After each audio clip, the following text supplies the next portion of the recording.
The Environmental Subcommittee on the Science, Space, and Technology will come to order. Without objection, the Chair is authorized to declare recesses of the subcommittee at any time, and I now recognize myself for an opening statement.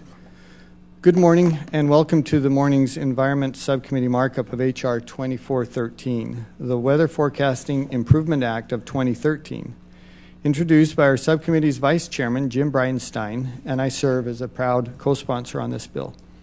The legislation before us today prioritizes protection of public safety and forward-looking weather research, improves procurement of observing systems data from space, air, and land, and opens up NOAA's process to encourage private sector weather solutions. The legislation is a long-term down payment to upgrade our weather prediction system that has in some cases fallen behind international standards. This markup is a result of the subcommittee's hard work in both the 112th and the 113th Congresses. This year, we have had 2 legislative hearings on restoring U.S. leadership in weather forecasting, where expert witnesses provided testimony on the text of Mr. Bridenstine's legislation and informed members of the need for improved weather forecasting and the potential for improved research and technology transfer efforts. Our efforts this Congress build on a similarly deep record established in the 112th Congress, where the committee explored these issues through multiple hearings and oversight activities. Collectively, this work helped to inform the committee of NOAA's weather forecasting challenges and opportunities related to the programmatic management, research, prioritization, and commercial data acquisition. I am pleased that the bill before us today reflects improvement from its original discussion draft to include recommendations from the witness testimony, which expands the resources available to achieve the objective of protecting lives and property through weather research and improved forecasting. I'm also pleased to have been able to work with Ranking Member Bonamici through this process, including by holding a second hearing where we received valuable input from both NOAA and outside witnesses. This input has led to an improved work product and changes that were included in the introduced bill, as well as the manager's amendment that I will offer today. We may not agree on every detail, but we certainly agree that improved weather forecasting is an important national priority. So I hope we can continue this cooperative effort today and through our full committee markup. And with that, I yield back. I now yield to the ranking member of the subcommittee, Ms. Bonamici, for her remarks. Thank you very much, Mr. Chairman. On June 26, 2013, you chaired the second subcommittee hearing on restoring U.S. leadership in weather forecasting, and I thank you very much for holding that hearing. The testimony was intelligent and constructive. We had a very distinguished panel of witnesses, all of whom provided extensive input and expertise about ways we can improve weather forecasting. I was encouraged by your willingness to work together on this important issue, and following the June 26th hearing, I asked my staff to continue to work with your office and the committee's majority staff to revise the bill to reflect the expertise gathered during that hearing. Then on July 3rd, I heard that a markup had been scheduled for today, July 9th. This rushed timeline, especially over a holiday recess, did not give us time to work together to improve this bill. Mr. Chairman, I still want to work on this bill in a bipartisan way, and I ask that we make a concerted effort before we get to the full committee markup to find language that serves the public safety interests of all of our constituents and is supported by the weather enterprise. Will you commit to that, Mr. Chairman? We'll certainly commit to working with you in any way that we can. Thank you. Thank you very much, Mr. Chairman. The experts who testified raised several issues that should be addressed, and here are a few. First, we all agree that public safety is critical, but not one witness who testified stated that weather, which is about a 2-week time frame, should be a higher research priority at NOAA than climate, which is about what happens beyond 2 weeks. In fact, experts say that it will be difficult to improve weather forecasting without improving our understanding of climatic forces. Americans living along our coasts won't be safer if we reduce progress on seasonal tropical storm and hurricane warnings. As witnesses at the July 26th hearing noted, these storm forecasts are heavily dependent on accurate climate and ocean modeling, which appears to be weakened under the current version of this bill. Hurricanes and tropical storms are terribly damaging to our country, so it's inconceivable that we would move a bill that purports to improve weather forecasting, but would simultaneously hinder NOAA's long-term forecasting for these storms. And it won't help farmers if we require NOAA to work on making 5-day weather forecasts marginally more precise at the expense of reducing our progress on making useful seasonal drought forecasts. Second, it's problematic that a bill to improve weather forecasting seems largely to ignore the National Weather Service, focusing instead on the Office of Oceanic and Atmospheric Research, the line office responsible for research within NOAA. NWS runs its own multi-million-dollar R&D enterprise and its own multi-million-dollar research to operations program. This bill appears to ignore those efforts. I'm concerned that the bill does an inadequate job of something the witnesses emphasized, the need to bring better coordination across OAR and NWS. The witnesses provided many useful suggestions about how to improve the research to operations and operations to research efforts at NOAA. There are low-cost ways to achieve high impact in generating innovation in NOAA's forecasting efforts and in integrating advice from the broader community into NOAA's work. Instead, we appear to be authorizing unnecessary expenditures. For example, the bill authorizes OAR to spend $20 million on a joint technology transfer initiative, but NWS currently spends almost $80 million on research to operations. Do we need a second initiative located in an office that does not do operational forecasts? This seems to empower the wrong office and also appears redundant and potentially wasteful. Mr. Chairman, because this markup was noticed immediately prior to the July 4th holiday, we've had very little time to turn these ideas into legislative language, and importantly, to vet that language with the weather community. I certainly hope that there will be time for that before moving to a full committee markup. As it stands, the bill we are marking up today remains flawed, a conclusion I reached listening to the testimony of expert witnesses who were invited by the minority and by the majority. This is an area where if we have a chance to do something good for the public and truly bipartisan, we can, if my colleagues in the majority are willing. I want to emphasize how concerned I am about this rushed timeline. Members have not even had a chance to submit questions for the record following our June 26th hearing, which was less than 2 weeks ago, much less receive answers back. The record of that hearing is still open. This bill is important to the safety of the public. Why rush it and risk not getting it right? Because of the rushed time frame for this subcommittee markup, I plan to submit substantive amendments at the full committee markup. I remain optimistic that we can both improve public safety and the weather enterprise if we work together, and I look forward to doing that. Mr. Chairman, thank you, and I yield back. Thank you, Ms. Bonamici. Pursuant to Committee Rule 2F and House Rules 11-2H4, the Chair announces that he may postpone roll call votes on matters on which the yeas and nays are ordered. Pursuant to notice, I now call up H.R. 2413 for markup. The clerk will report the bill. H.R. 2413, a bill to prioritize and redirect NOAA resources to a focused program of investment on near-term, affordable, and attainable advances in observational computing and modeling capabilities to deliver substantial improvement in weather forecasting and prediction of high-impact weather events such as tornadoes and hurricanes, and for other purposes. Without objection, the bill is considered as read. I yield 5 minutes to Mr. Bridenstine for a statement on the bill. Thank you, Mr. Chairman, for allowing me to briefly describe my bill. I also want to thank the Chairman for his leadership on this issue and for scheduling today's markup on this very, very important and timely topic. I can tell you, Mr. Chairman, my staff was here all week last week, and we didn't get any calls about having any desire to talk about any of these issues last week. So let me briefly describe my bill. The Weather Forecasting Improvement Act of 2013 will prioritize the mission of NOAA to include the protection of lives and property, and make funds available to improve weather-related research, operations, and computing resources. The bill both directs NOAA to undertake quantitative cost-benefit assessments used in obtaining data for forecasts and prepare a report outlining the options of commercial opportunities for obtaining space-based weather observations. The centerpiece of this bill is a codification and expansion of NOAA weather research activities, specifically directing the agency to place, quote, priority emphasis on development of more accurate and timely warnings and forecasts of high-impact weather events that endanger life and property. The bill also codifies an existing technology transfer initiative carried out jointly between the Office of Oceanic and Atmospheric Research and the National Weather Service, aimed at ensuring, quote, continuous development and transition of the latest scientific and technological advances into NWS operations.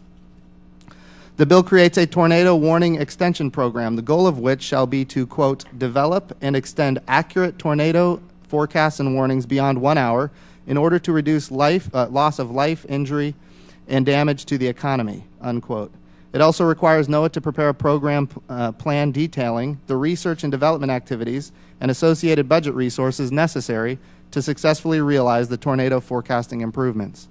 The bill also directs NOAA to systematically evaluate the combination of observing systems necessary to meet weather forecasting data requirements and develop a range of options to address potential data gaps.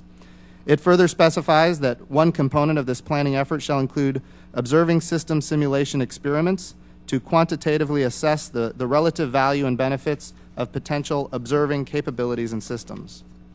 Finally, the bill clarifies that NOAA is not prohibited from obtaining weather data through contracts with commercial providers and directs NOAA to prepare a report assessing the range of commercial opportunities for obtaining cost-effective space-based weather observations.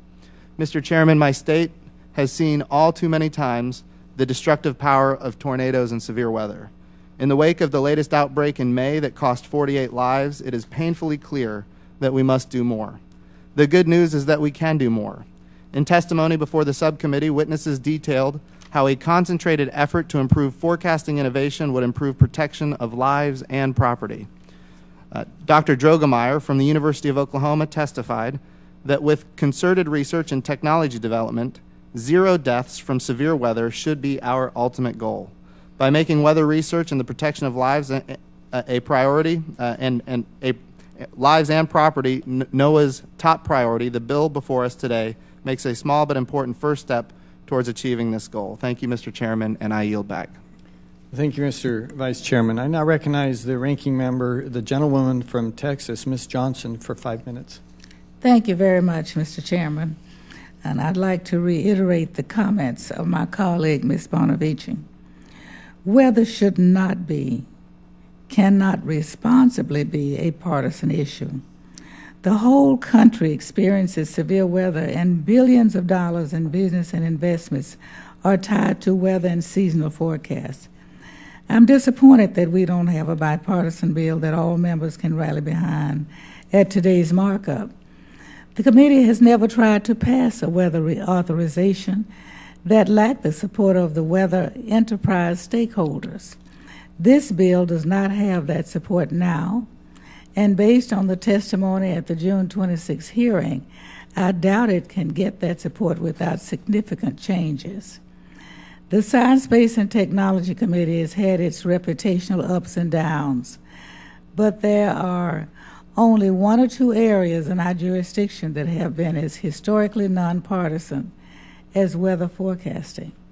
I know this is a hard Congress to find space to cooperate, but I want to encourage all the members of the strongest terms to take the time to develop a strong, nonpartisan piece of legislation.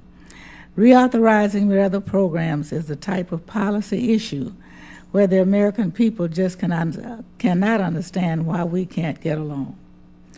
I hope that we can get there before we schedule a markup at full committee, and I want to lend my support to Chairman Stewart and Ranking Member Bonavici in this effort. The short time members have been given to prepare for this markup is not going to allow us to fix this bill today. But I want to join Ms. Bonavici in asking the chairman to work with us in the coming days to produce a bill that we can all be proud of when we are done. Thank you, and I yield back. Thank you, Ms. Johnson. Is there any further discussion of the bill? I'd like to say a few words, if I may. Congressman Grayson from Florida. Yes, sir, and we recognize the gentleman from Florida. Thank you. Mr. Chairman, trying to be as dispassionate, objective here as possible, you've heard the ranking members of the committee and the subcommittee indicate to you that it wasn't necessarily the best practice to release the draft of this bill the day before the July 4th weekend when Congress was not in session. It's our desire, everyone's desire here, to come up with a bill that's the best bill that we can give to the committee, understanding that and understanding that sometimes there is a choice that you have to make between doing things fast and doing things right, And having heard the arguments that were made, will the chairman consider a one-week recess for this markup? I'll yield to the chair. We appreciate that. And I would like to point out that the bill was introduced on June 18th, which was, of course, several weeks prior to the July 4th break. It's been available to the members for, at least that amount of time. And, of course, there was a discussion previous to that even. That being the fact, I believe we'll go ahead. The chair decides we'll now go ahead with the markup as scheduled.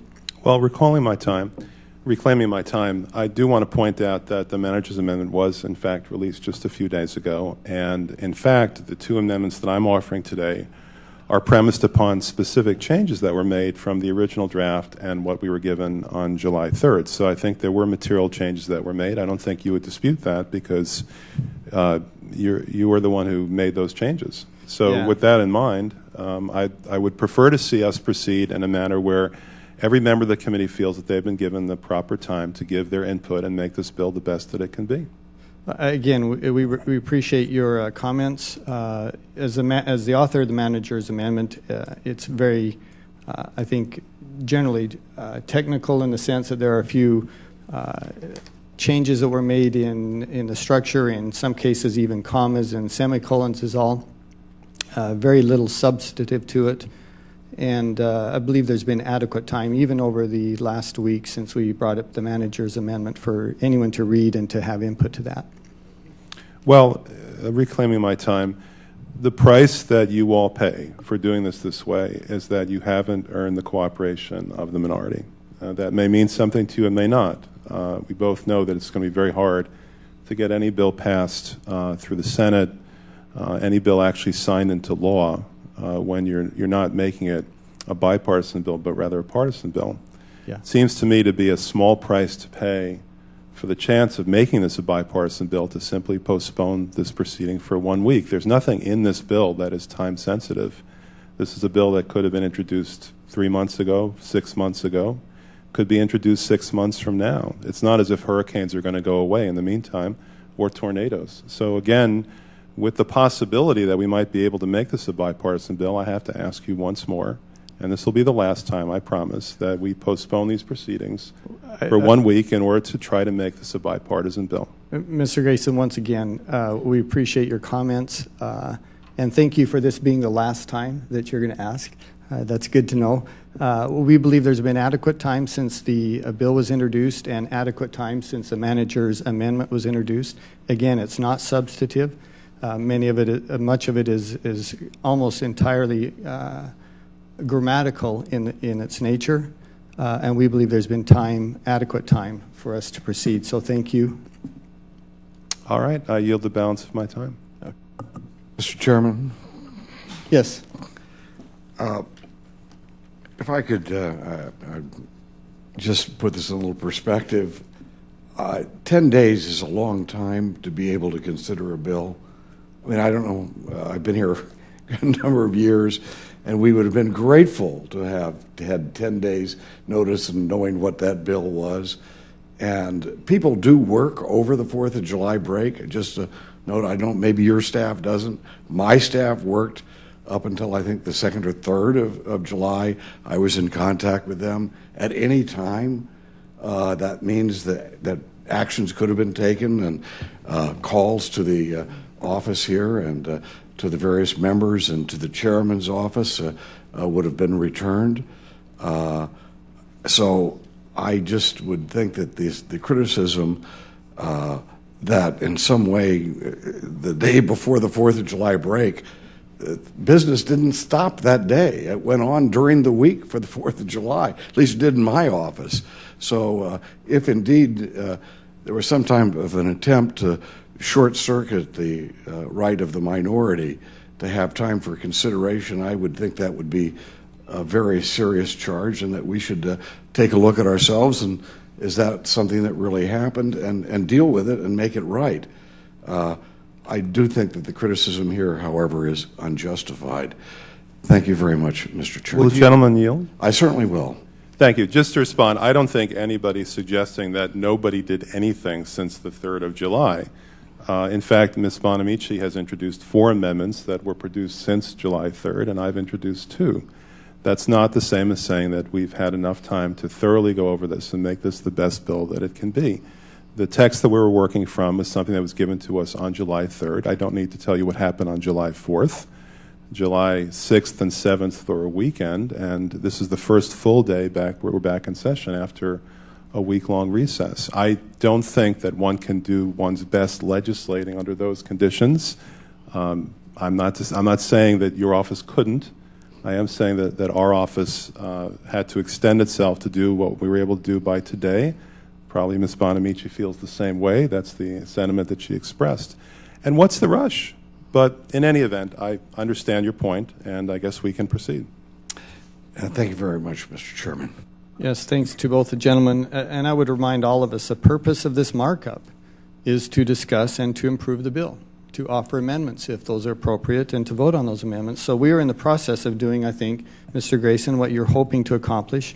And rather than delay that, I believe that we should proceed as scheduled with the understanding that there's been adequate time and that there will be time in the future if there are concerns before this bill is brought up before the full committee. So with that final comment on that, again, we will proceed. Although I'm hesitant to ask this question, is there any further discussion on the bill? Mr. Chairman. Yes, Ms. Bonamici. Thank you, Mr. Chairman. I did want to respond to some of the concerns that have been raised about the timing, and just so not to be defensive, but I want to explain that there were calls in to talk with staff. The markup was scheduled on July 3rd for today. And of course, as Mr. Grayson has explained, July 4th was a holiday, and then we had a weekend intervening. The concern isn't just with our staff cooperating with each other, which I hope will continue to do.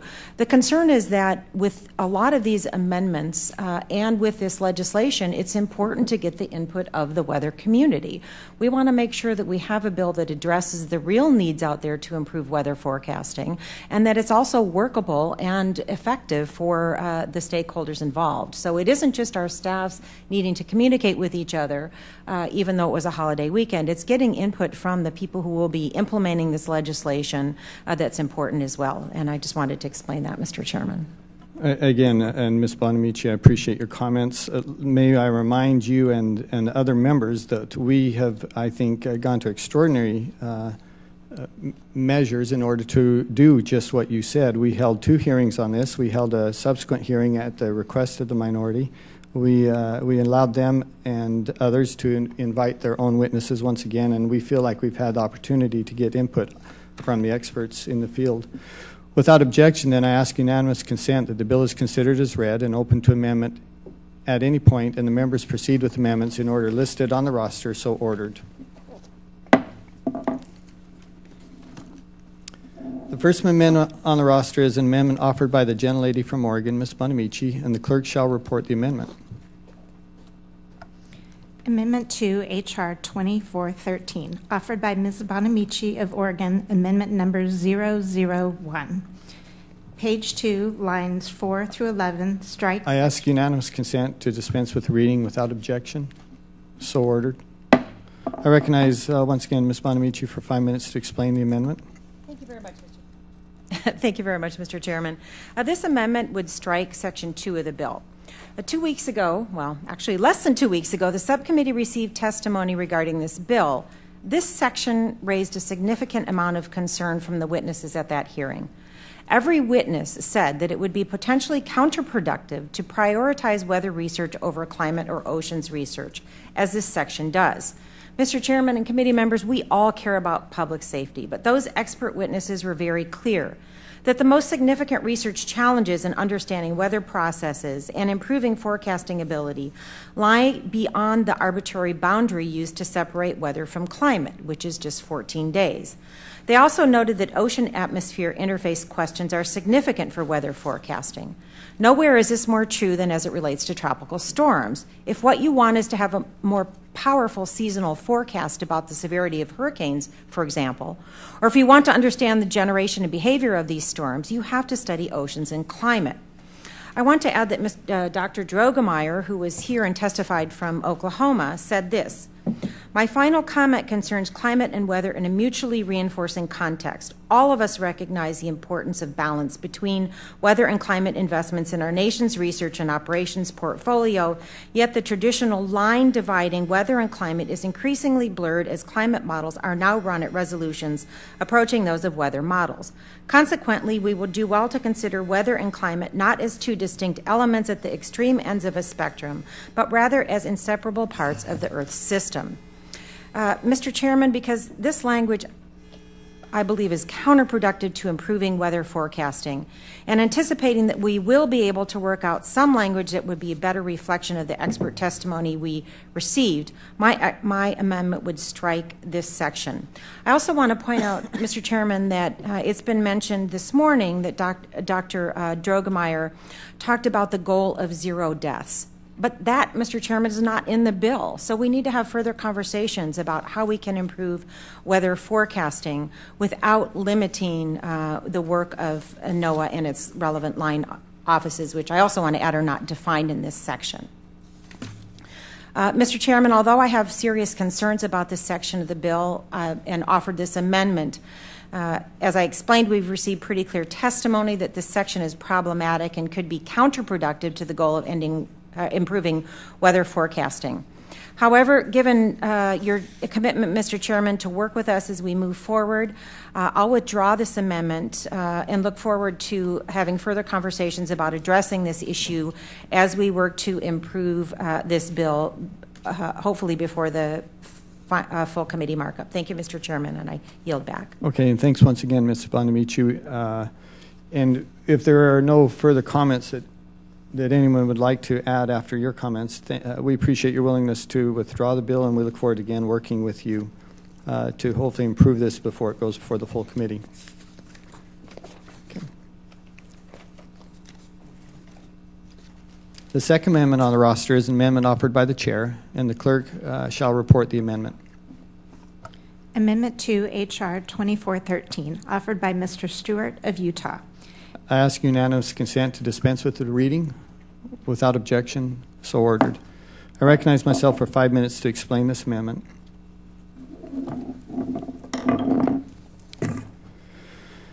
This two-page manager's amendment, as I've said, is comprised of a handful of technical and clarifying changes to the bill. Most of these are simple wordsmithing. And the following 3 are minor clarifying and substantive provisions made in response to valuable testimony submitted by witnesses at our 2 hearings on this bill.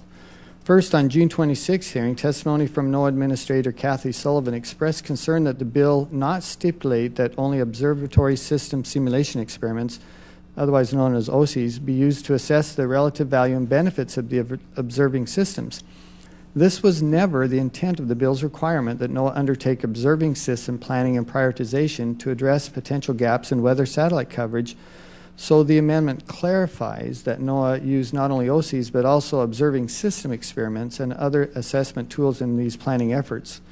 Second, Administrator Sullivan recommended that Congress not require OSIs to assess the benefits of existing systems and instead focus resources on potential new systems. We agree that this is a concern and appreciate NOAA's explanation of why this is important. And so the amendment strikes language requiring OSIs on existing systems. Once again, improving the bill because of the testimony of our witnesses. Finally, the amendment clarifies that in carrying out the requirement to conduct OSIs, NOAA shall prioritize assessments of the value of data from both global positioning system radio occultation and a geostationary hyperspectral sound global constellation. These technologies, which the committee has received testimony on at multiple hearings, hold great promise to improve severe weather forecasting and to minimize the harmful effects of potential weather satellite data gap. It is our understanding that NOAA is pursuing OSIs on these technologies using funding from Hurricane Sandy's supplemental spending bill, so the bill codifies and prioritizes this effort. And with that, I yield back. Are there any other comments on this amendment? Mr. Chairman? Yes. Thank you very much, Mr. Chairman. I move to strike the last word. So ordered. Thank you, Mr. Chairman. I want to briefly comment on the manager's amendment. I'm generally supportive of the technical corrections in this amendment, although they do not remedy all of the concerns raised by members and the witnesses. I do find it necessary, however, to discuss and object to the portion of this amendment that amends Section 7 of the bill. Section 7 of the bill, entitled Observing System Simulation Experiments, requires NOAA to run a specific type of simulation experiment on a host of NOAA acquisitions. And as you said, we heard from several witnesses at the hearing on June 26th that this was an overly prescriptive requirement.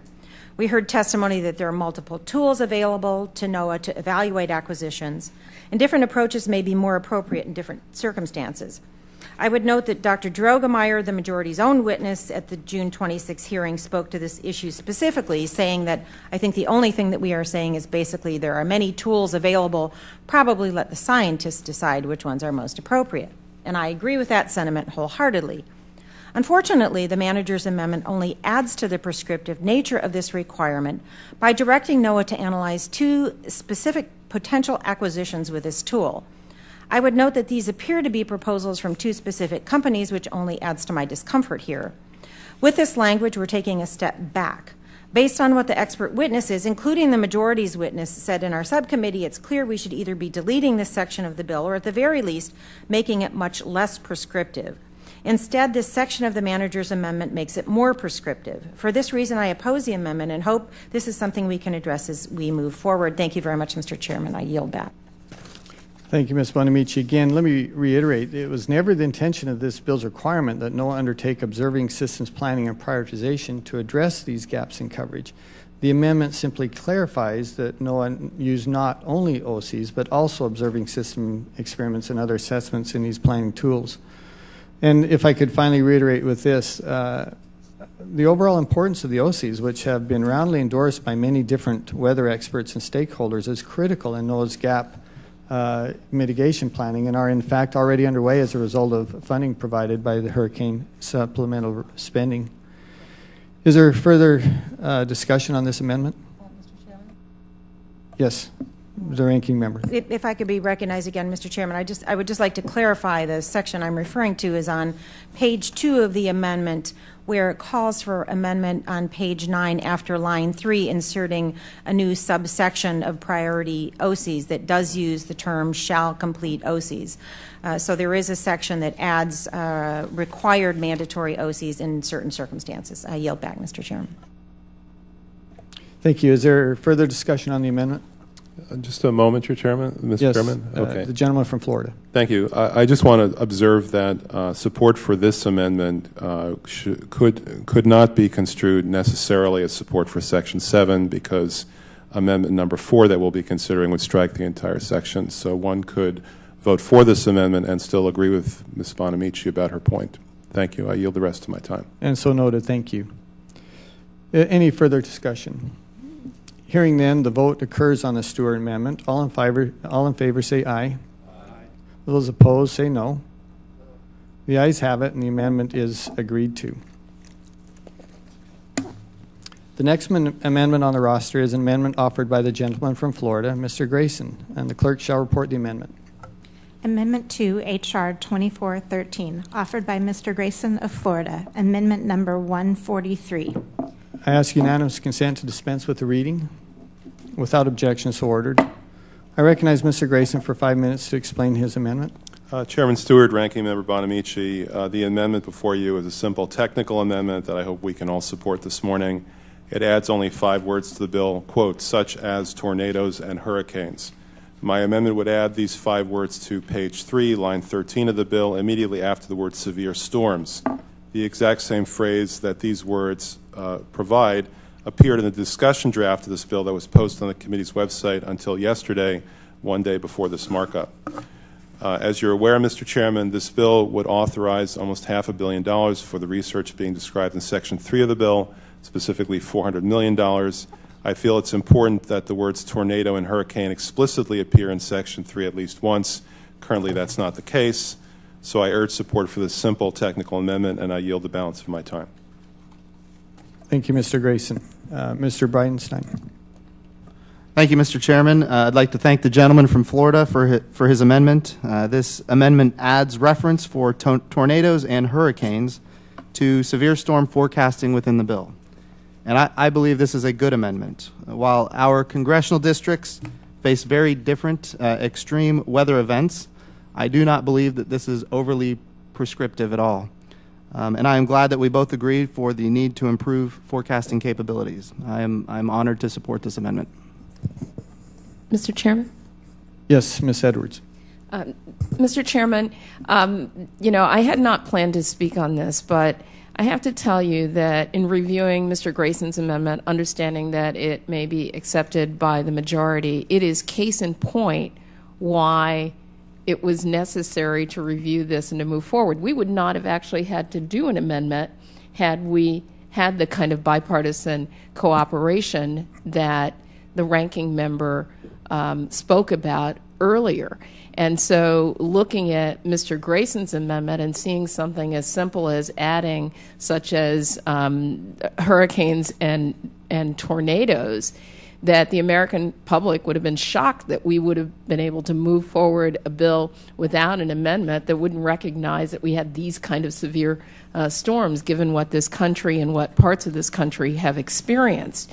And so I just want to echo the concern that sometimes moving fast does not always produce the best result, and this just happens to be one example of that, although I am supportive of the amendment, and with that I yield.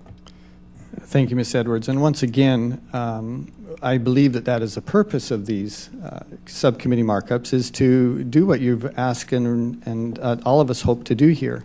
And I just have to reject the statement that the chair nor the majority has not made an effort to work in a bipartisan manner. I believe that Ms. Bonamici and I have had a relationship where we have tried to do that. We're going to continue to try to do that. I agree with the statement made by others that this is a subcommittee that should be bipartisan. And we want to be bipartisan. But I don't believe that we have violated that effort. And in fact, I don't believe that the timing of this bill is an indication of our unwillingness to be bipartisan in this effort. It's simply not. We want to work with the minority, and we will work with the minority. And I think that some may be reading too much into the simple timing of this bill when that was not our intention at all. Having said that, Mr. Chairman, yes. If we are going to demand before we even start the amendment process that every piece of legislation be considered perfect before we can go through the perfection process of amendments, we'd never get anything done. There would never be a bill that was perfect enough that a comma shouldn't be changed from one place to another. That's what this process is all about. That's why you have subcommittee meetings, and sometimes, by the way, there aren't subcommittee meetings markups, and it goes directly to the full committee. And the fact that we are right here, right now, perfecting this bill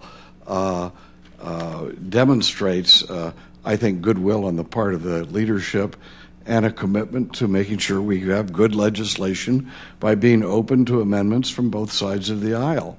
So I would commend you rather than suggest that any criticism of you and how you've handled yourself is in any way justified. Thank you. All right. Thank you, Mr.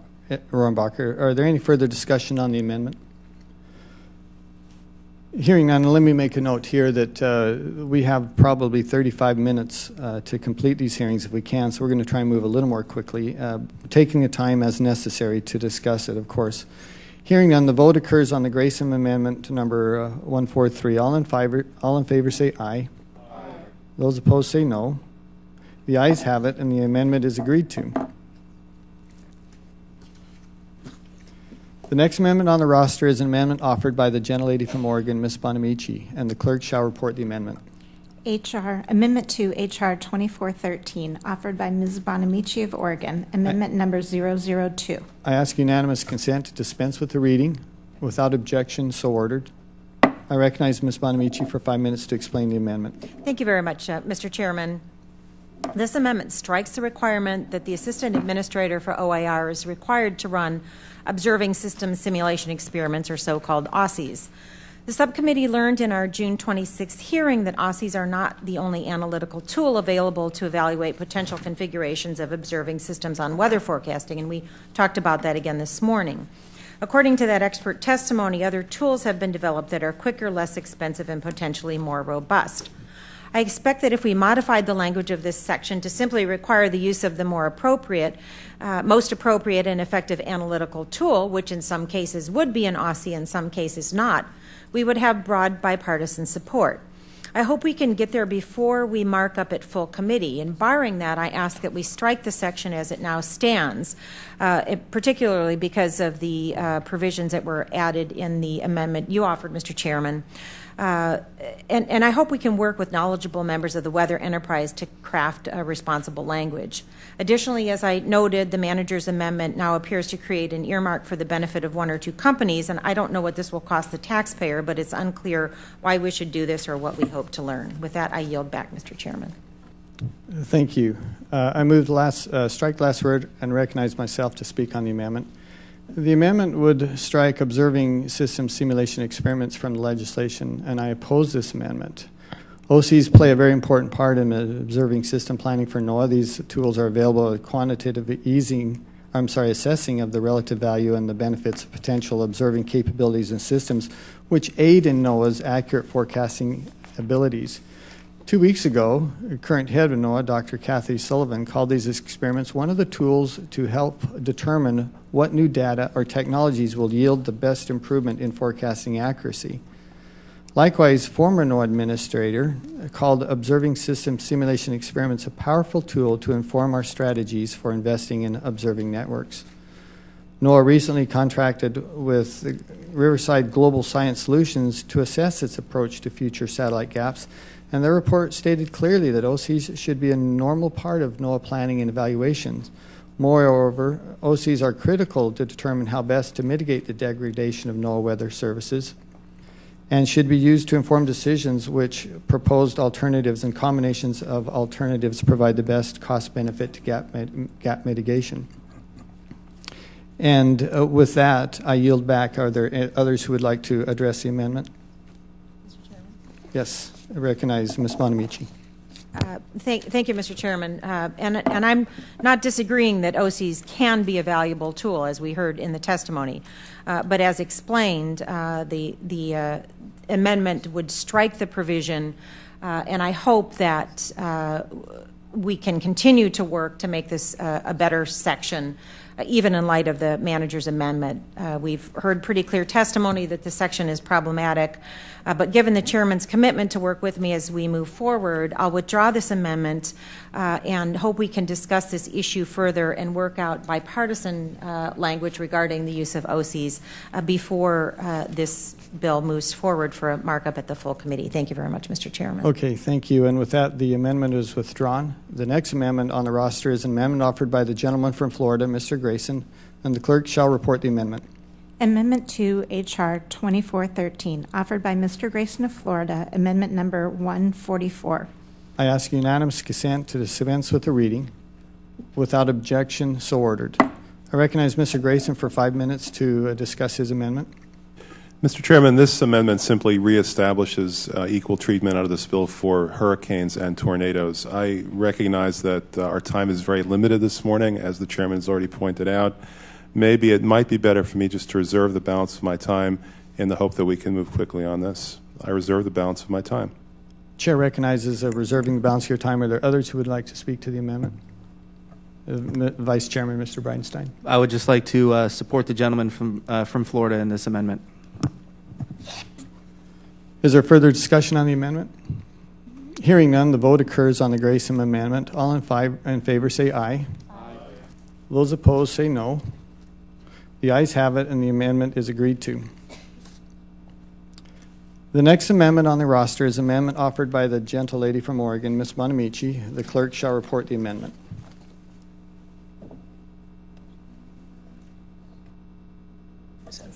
My apologies. Ms. Edwards. Amendment to H.R. 2413, offered by Ms. Edwards of Maryland, amendment number 003. I ask unanimous consent to dispense with the reading. Without objection, so ordered. I recognize Ms. Edwards then for 5 minutes to explain her amendment. Thank you, Mr. Chairman. My amendment would strike Section 8 of the bill entitled Computing Resources Prioritization Report. This section requires NOAA to issue a plan for high-performance computing support of its advanced research and operational weather prediction models. Included in this plan, NOAA must identify opportunities to reallocate existing computer resources to improve operational weather prediction. While this language on its face seems like it would be helpful to move towards a shared goal of improving operational weather prediction models, I believe in reality it would be detrimental to the agency and to our nation. NOAA's weather and climate computing takes place both in the Office of Oceans and Atmospheric Research, OAR, as well as the National Weather Service. While they are not rigid lines, much of the weather and climate research computing takes place at OAR, and much of the operational weather computing takes place at the National Weather Service. The provision in this bill attempts to take the resources of OAR with the functions of the National Weather Service. The result of this would be a reduction in research computing focused on climate and weather. This amendment really aims to undermine climate research computing, and I simply cannot support this. The witnesses at the June 26 subcommittee hearing were clear. All of these activities are critical for the improvement of weather and climate forecasting, and each is related. Not one of the witnesses advocated the approach that's been taken in the majority bill. None, not a single one, not even the witnesses called by the majority. Even after holding 2 hearings, no witness was able to support this effort. Moreover, Acting Administrator Sullivan specifically cautioned against this approach in her testimony at the hearing. I believe that the proper path forward would be to find sufficient resources to improve all of these vital activities which save lives and are critical to the economy.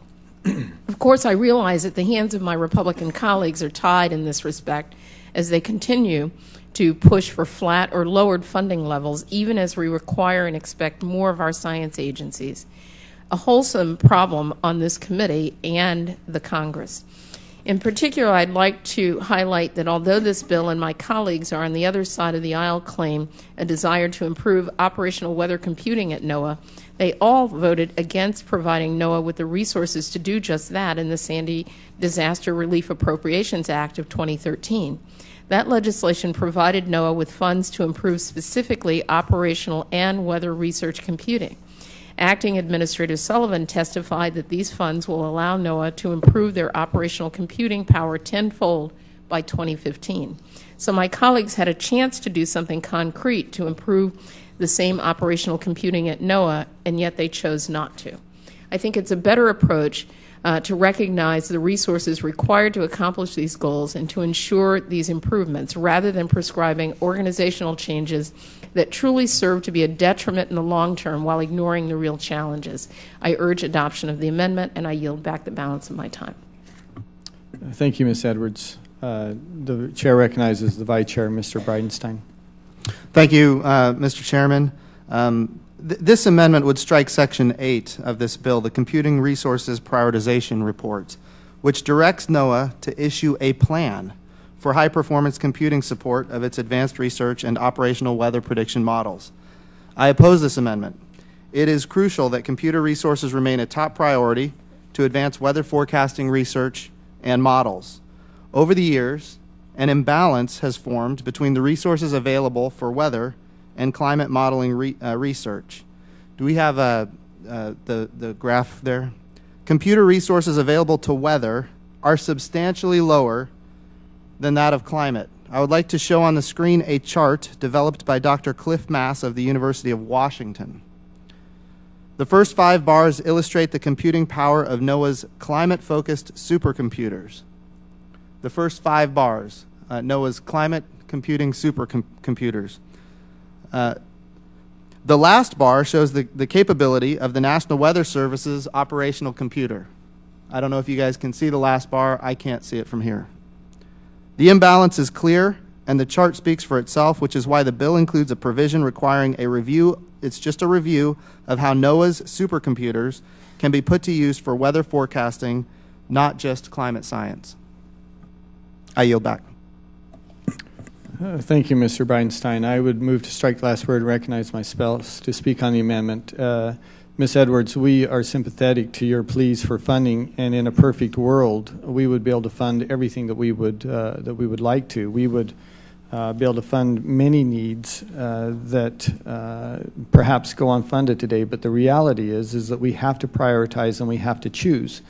That one of the great dangers, I believe, facing the future of our nation is our inability to be effective at that. And I believe that this bill helps us move NOAA and other and setting their priorities move forward in an effective way. Is there further discussion on the amendment? Mr. Chairman? The chair recognizes the ranking member. Thank you very much, Mr. Chairman. I move to strike the last word. So ordered. Thank you, Mr. Chairman. I want to state my support for Ms. Edwards' amendment. Yes, we should increase our support for operational weather computing, but I cannot agree with increasing support for the operational weather computing by reducing weather and climate research computing resources, and that's what Section 8 of this bill attempts to do. I also want to note, as Ms. Edwards did, that this Congress just recently appropriated millions of dollars for upgrades to NOAA's operational weather computing. It was about $25 million for a supercomputer that was in the Sandy Supplemental Project so that the National Weather Service will once implemented, have the most powerful computer and computing ability probably in the world. Acting Administrator Sullivan testified that as a result of those appropriated dollars, NOAA's operational weather computing power would increase tenfold by 2015. So this seems like an issue that we just recently addressed. We need to be financially responsible, Mr. Chairman, and so as we move forward, although we have to have sustained support for improvements to both the operational and research computing at NOAA, the best way to do that is continue supporting NOAA when they make their budget requests. Reducing other important parts of the agency is counterproductive, and I cannot support that. For this reason, I urge adoption of the amendment, and I yield back. Thank you, Mr. Chairman. Thank you, Ms. Bonamici. Is there further discussion on the amendment? Mr. Chairman. Yes.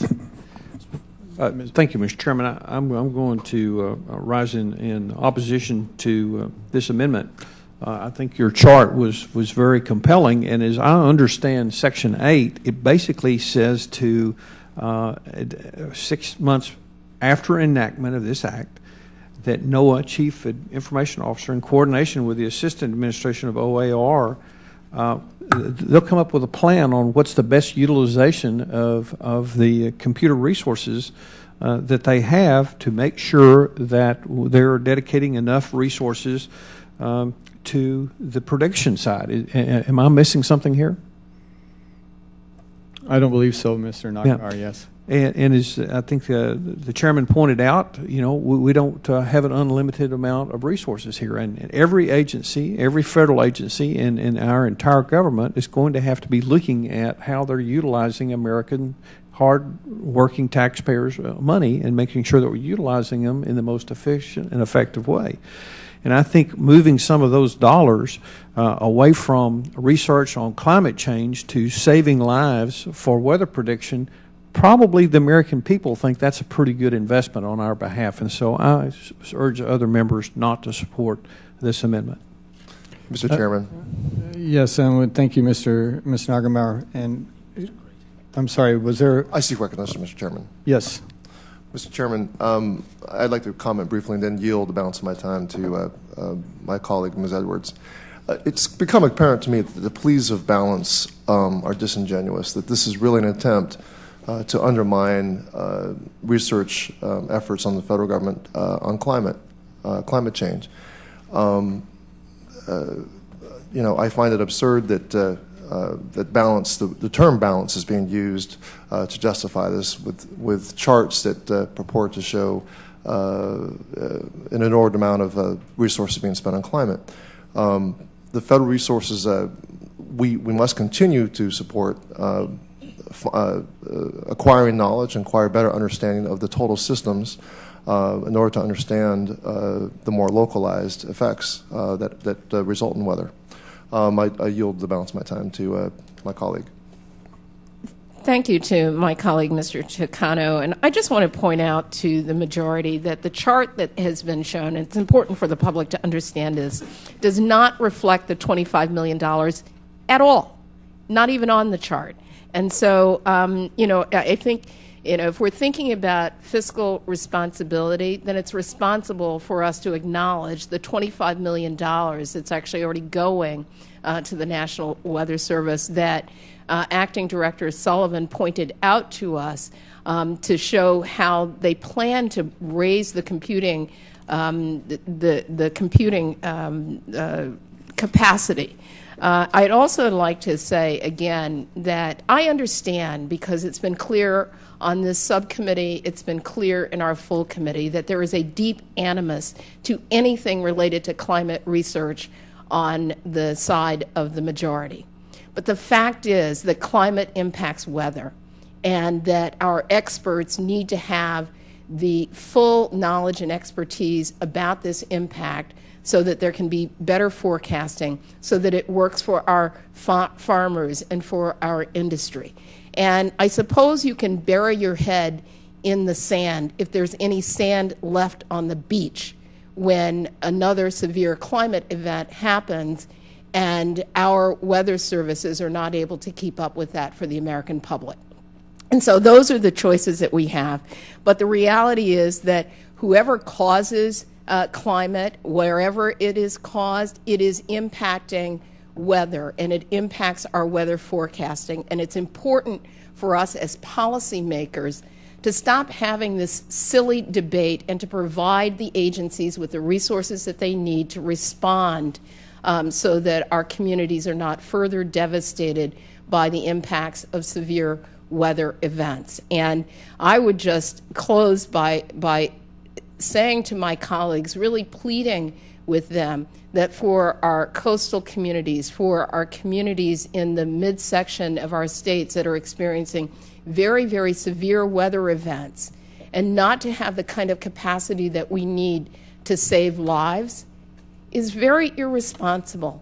And I would rather see us make sure that we spend those resources appropriately, recognizing money that's already been designated, funding that's already been designated to provide for greater computing power, and not to destroy the element that is there that is going to help our scientists better understand the impact of climate on weather. And when another community is devastated, whether it's this year or next year or the year after, I guess I would leave it to the scientists on this committee to explain to the American public how we failed them. And with that, I yield. Mr. Chairman. Yes, Chair recognizes Mr. Sensenbrenner. Mr. Chairman, I move to strike the last word and yield to the gentleman from Oklahoma. So noted. Thank you, Mr. Sensenbrenner. I just would like to bring up the chart one more time, if that's possible. Okay, so the last bar there is the bar that's significant. And it is true that $25 million is not included in that last bar, and it is true that that would be a tenfold increase. But when you go from that bar, which is pretty much, you can't see it from here, you increase it by tenfold, and it's still the lowest bar on the chart. This does not in any way reflect balance, as the folks on the other side of the aisle have tried to insinuate that we are unbalanced. This is what is unbalanced if you look at that chart, and if you increase that last bar by 10 times, it is still going to be the lowest bar on the chart. What we do need is we do need balance, because the priority here is to save lives. I have constituents in Oklahoma who have been dealing with these catastrophic weather events for hundreds of years. In Oklahoma, we've been dealing with this. And certainly our goal here is not to render ineffective the research on climate. Our goal here is to save lives, and to do that we have to prioritize on weather forecasting and warning. I yield back. I yield back as well. Thanks to both the gentlemen. The chair would comment as to some of the things that have been said. It's not our intention at all to undermine climate research. As the vice chairman has pointed out, we're simply trying to bring some balance and to set priorities. And we recognize that there are people in coastal areas that have great concerns with climate research, but there are millions of people living in the central and southern parts of this nation that have great interest as well in weather research, and we've seen the devastating impacts very clearly that can have on their lives this last spring, and it will continue to. So with that, is there any further discussion on the amendment? Mr. Chairman, just I move to strike the last word. Yes, Mr. Rohrabacher. And I appreciate the chairman's sincerity and his efforts to reach out to the minority in this. And let me just say, I think that you have struck a balanced approach. But if I could speak up for an unbalanced approach for a moment, this chart amply demonstrates, for the last 10 to 15 years, there has been a huge imbalance in the passing out and the granting of research grants by whether it's Department of Energy or whether it's NOAA or whatever agency it happens to be. And that huge imbalance, in order to correct that, will mean that we have to focus more heavily on one side than the other. You correct imbalances by focusing on the imbalance. And to suggest that that is itself not trying to make things better, but is an imbalanced approach is actually irrational. Let me suggest from a distance, and you take a look at how much money the federal government has been putting into climate research. No wonder those of us who are skeptical that mankind is causing the climate to change, no wonder that we are a bit disturbed, because climate research, with a close look, has become synonymous with research cronyism. Over the last 10 years, we have seen, and actually 20 years now, we have seen grant after grant being given to anyone who can come up with something that will excite the public about global climate change in a way that would suggest that mankind is responsible in order to justify restrictions on human activity or control of human activity by the government. We have seen everything from the polar bears are disappearing, and all the way to that my coastal district is going to be flooded and there's not going to be any more sand, which was just mentioned by one of our colleagues. This type of basically research aimed at alarming the public to the point that the public will accept further levels of a decline in their standard of living or control of their lives and their economic activities is something that's very disturbing to us and should not be taken lightly. That's one side of what we're talking about in a broader view. And while I accept the chairman's balanced approach, I'm very happy to be the aggressive person in trying to point out the nonsense that we're talking about. Second of all, the people that are the most concerned about making decisions and trying to determine where the best use of our tax dollars are going to be, the things that will really help our own people, the people that will protect our people from weather incidents that cause people to die or lose their income. Those people who are the most vocal about sequestration are now trying to suggest that we can't prioritize and that we can't in any way try to rectify the fact that these research grants have been so out of balance for so long. And so I would suggest that this type of debate is fundamental to people who kind of have an honest disagreement on whether or not the climate cycles are caused by human activity or caused by the sun.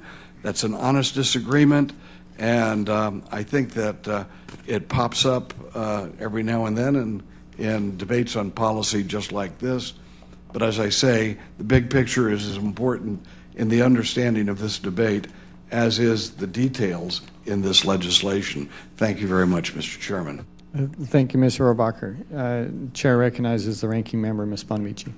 Thank you very much, Mr. Chairman. I had two questions for Mr. Vice Chair Bridenstine, one of which you already answered, Mr. Bridenstine, about how the chart does not reflect the Sandy supplemental funding. And my other question, if you could please give us the underlying data for the chart, because we'd like to determine whether it considers the use of other agency computers by NOAA. So we'd appreciate receiving that. And also just in response to some of the discussion and in further support of Ms. Edwards' amendment, I'd like to just point out that when Dr. Drogemeyer was here from Oklahoma, his written testimony says this: climate models have proven capable of reproducing environments hundreds of years in the past, and thus can be useful for determining future environments and hence the types of storms that might be expected to form within them. Conversely, our understanding of and ability to predict high-impact weather will improve climate model representations of storms, precipitation, the radiation budget, and even chemical processes. We are moving toward the day when we no longer use separate models for weather and climate, and our investments likewise should reflect that trajectory. I again support Ms. Edwards' amendment and yield back. Thank you, Mr. Chairman. Thank you, Ms. Bonamici. And we recognize the Vice Chair.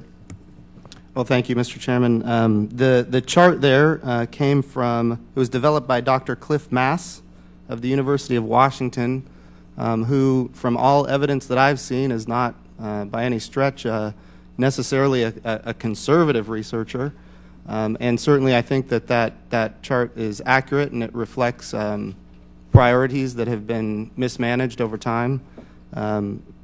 And so with that, I would also say that Dr. Drogemeyer was very clear about the fact that we do have an ability, given the advancing technology of today, we do have the ability to predict tornadoes up to an hour in advance. And if you remember, during his testimony, he showed us charts, lines of tornadoes that they predicted an hour in advance, and not only that they would form, but the direction that they would go, and they were extremely accurate.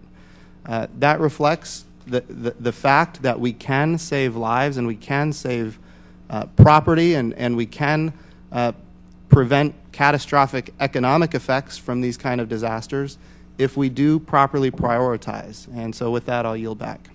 Thank you. Is there further discussion on the amendment? May I be recognized, Mr. Chairman? Yes, the Chair recognizes the gentleman from Florida.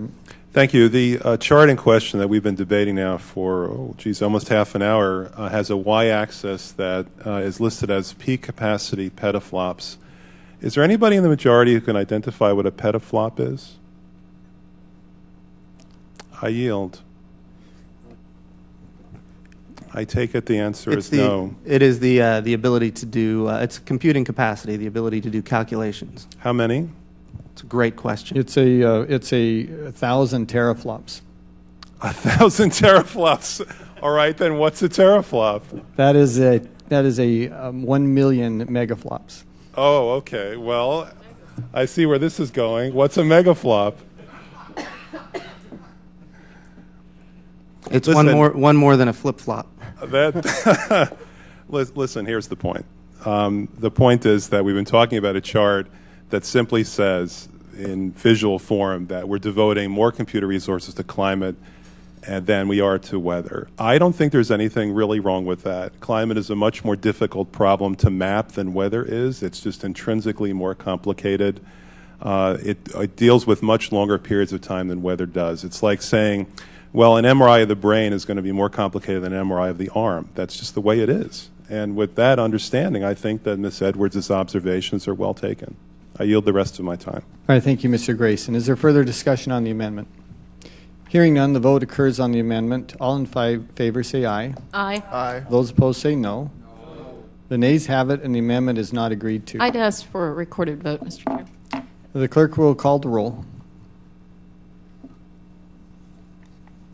Mr. Stewart. No. Mr. Bridenstine. No. Mr. Bridenstine votes no. Mr. Sensenbrenner. Mr. Sensenbrenner votes no.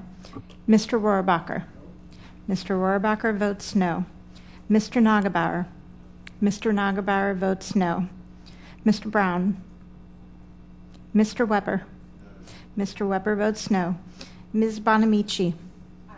Ms. Bonamici votes aye. Ms. Brownlee. Ms. Edwards. Aye. Ms. Edwards votes aye. Mr. Takano. Aye. Mr. Takano votes aye. Mr. Grayson? Aye. Mr. Grayson votes aye. Mr. Stewart is recorded as voting no. Mr. Chairman, The clerk will report the vote. Mr. Chairman, 4 members have voted aye. 6 members have voted nay. The amendment is not agreed to. Next amendment on the roster is amendment offered by the gentlelady from Oregon, Ms. Bonamici, and the clerk will report the amendment. Amendment to H.R. 2413, offered by I ask unanimous consent to dispense with the reading. Without objection, so ordered. I recognize Ms. Bonamici for 5 minutes to explain the amendment. Thank you very much, Mr. Chairman. As we heard in the testimony, severe weather events that can result in the loss of life and property have become all too frequent in recent years. We've seen it across the country, and we know the consequences can be devastating. That's why we're here today. The willingness and ability to improve weather forecasting at NOAA is something that this bill intends to do. But as I said in the June 26 hearing on the bill, if we want to improve weather forecasting, we should focus on the actual weather forecasters' needs at the National Weather Service. The witnesses who testified before the subcommittee at the June 26 hearing agree. The current authorizing language focuses only on funding at the OAR, the Office of Oceanic and Atmospheric Research, which is contrary to the stated intention of this legislation. If improving weather forecasting is the goal, then the bill should not fund OAR's weather effort over the work of the National Weather Service. This could prove to be both problematic within NOAA and, importantly, counterproductive. Therefore, I offer this amendment that removes the language in the bill that authorizes OAR only. It's a common-sense amendment, Mr. Chairman. I yield back. Thank you, Ms. Bonamici. I move to strike the last word and recognize myself to speak to the amendment. The amendment would completely strike Section 11 of this bill and the authorization of the appropriations. I oppose this amendment. Striking the authorization for appropriations of these activities would cut at the heart of the bill's very purpose. We are ensuring that the priorities of the bill to protect lives through increased weather research is funded through a congressional mandate. In these austere times, it's critical that our most important research programs are authorized by Congress and thus are protected by future budgetary constraints. Is there further discussion on the amendment? Mr. Chairman. Yes, the chair recognizes the ranking member. Mr. Chairman, as I explained earlier, I have serious concerns about this section of the bill, which is why I've offered this amendment and explained why it's problematic and counterproductive to the goal of improving weather forecasting. But given the chairman's commitment to work with me as we move forward, I'm going to withdraw this amendment and look forward to addressing this issue as we work to improve the bill. Thank you. The chair recognizes the ranking member is withdrawing the amendment. We appreciate your willingness and look forward to working with you on that. And with that, the amendment is withdrawn. The final amendment on the roster today is amendment again offered by the gentlelady from Oregon, Ms. Bonamici, and the clerk shall report the amendment. Amendment to H.R. 2413, offered by Ms. Bonamici of Oregon, amendment number 005. I ask unanimous consent to dispense with the reading. Without objection, so ordered. I recognize Ms. Bonamici for 5 minutes to discuss her amendment. Thank you very much, Mr. Chairman. As I explained in the prior amendment, putting all of the emphasis on OAR is not consistent with our intention to improve weather forecasting at NOAA. We heard testimony from NOAA and experts in the weather community at the June 26 hearing, cautioning this committee about the detrimental consequences if weather research programs are emphasized over other research programs or if research is emphasized over weather forecasting. Resources for research are already under constraints across all federal agencies, especially with the cuts already in place and slated to be implemented from the sequestration. This bill in its current form makes things worse and actually jeopardizes research at NOAA that could improve weather forecasting. NOAA needs a solid research portfolio and a solid weather forecasting portfolio. Weakening one to strengthen the other could have serious negative consequences for NOAA's ability to provide accurate, timely weather forecasting, and the witnesses at the June 26 hearing all seem to agree. A strategy that emphasizes progress in all areas of NOAA's research enterprise can only be accomplished if the OAR has the resources it needs. In order for OAR to accomplish NOAA's weather forecasting objectives, I propose this amendment that would strike through the current section that authorizes only certain programs and replace it with language that authorizes funding for all programs and research within OAR. The funding levels proposed in my amendments are FY 2012 spending levels with 3% for inflation added for each year over the next 5 years. This replacement language will make NOAA whole again and relieve the agency from the negative impacts of sequestration. I yield back, Mr. Chairman. Thank you, Ms. Bonamici. I move to strike the last word and recognize myself to speak to the amendment. The amendment once again would strike parts of or entirety of Section 11, which authorize appropriations for weather research and technology transfers, and replace it with an authorization of all NOAA research activities, including climate and weather. It also calls for significant spending increases in the out years. And as we've seen with other amendments, this amendment would gut the bill's fundamental objective, which is to prioritize weather research without increasing spending. To paraphrase the Vice Chairman, Mr. Bridenstine's earlier comments, if we want to make weather research and public safety a priority, we have to prioritize weather research and public safety. It's as simple as that. And for these reasons, I strongly oppose the amendment. Is there further discussion on the amendment? Yes, Ms. Bonamici. Thank you very much, Mr. Chairman. Again, as with the other amendments, I have serious concerns about this section of the bill, which is why I've offered this amendment. We've received pretty clear testimony that this section could be problematic and counterproductive to the goal of improving weather forecasting. However, as with the other amendments, given the Chairman's commitment to work with me as we move forward, I'll withdraw this amendment. I look forward to addressing this issue as we work to improve the bill. And, Mr. Chairman, I just want to add, with this amendment, as with others, I hope and trust that we can have these conversations before we move to a full committee markup. I am here, as you are, to improve weather forecasting, and as was discussed earlier in this subcommittee markup, there's a lot of room for bipartisan cooperation here, and having a bipartisan bill significantly increases our chances of having legislation that can be signed into law and will actually improve weather forecasting. So I'm withdrawing this amendment as well as the others with the understanding that we are going to continue to work together with the goal of improving weather forecasting in a bipartisan bill that I hope all members will be able to support. Will the gentlelady yield before the gentlelady finishes? Yes, I'll yield, Mr. Grayson. Thank you. I just wanted to ask the majority where these numbers came from. This is just for my own edification, and I understand that the amendment's being withdrawn, so it will become moot. But I just want to know where the numbers 80 million and 20 million and 20 million came from. Maybe you can explain that to me. I'll yield to anybody who can do that.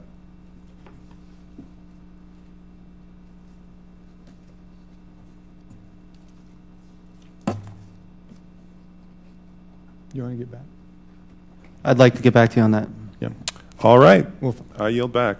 All right. The chair thanks the ranking member for her comments, and once again, we look forward to working in a bipartisan fashion, and the chair recognizes that the amendment has been withdrawn. Are there any further amendments? Hearing none and a reporting quorum being present, the question is on the bill H.R. 2413 as amended. Those in favor say aye. As opposed, say no. No. The ayes have it, and the bill as amended is agreed to. I move that the bill H.R. 2413 as amended be favorably reported to the full Committee on Science, Space, and Technology, and the staff be authorized to make necessary technical and conforming changes without objection, so ordered. If there is any further discussion, that completes our business, and this concludes the subcommittee markup. The Subcommittee on the Environment stands adjourned.